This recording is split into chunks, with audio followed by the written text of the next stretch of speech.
Hi everyone, welcome back to Banking and Crypto Guide. Today I'm going to guide you through an easy step-to-step process on how to delete Paxful account. Keep watching the video till the end and don't forget to subscribe to our channel by hitting that little subscribe button. Also press the notification bell so that you'll never miss another upcoming upload from us. If you want to delete or close off your Paxful account, then first tap open your Paxful application. Make sure that you're logged into your account that you want to delete. Now, from the main homepage, tap on the profile icon or the human icon located at the upper left-hand corner. Once you end up in the Account tab, scroll all the way down until you find a button that says Close Account. Give it a tap, scroll all the way down, and tap on the Close Account link highlighted in red. Now select one of the predefined regions while you are trying to close your account by giving one of the options a tap. Remember that closing off your account will remove all of your account related information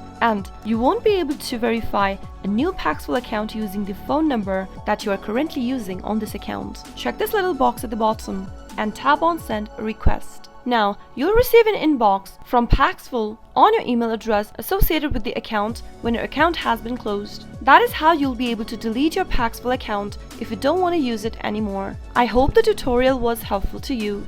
If it was, go ahead and give us a thumbs up. I'll soon be back with more videos like this. Thank you for watching.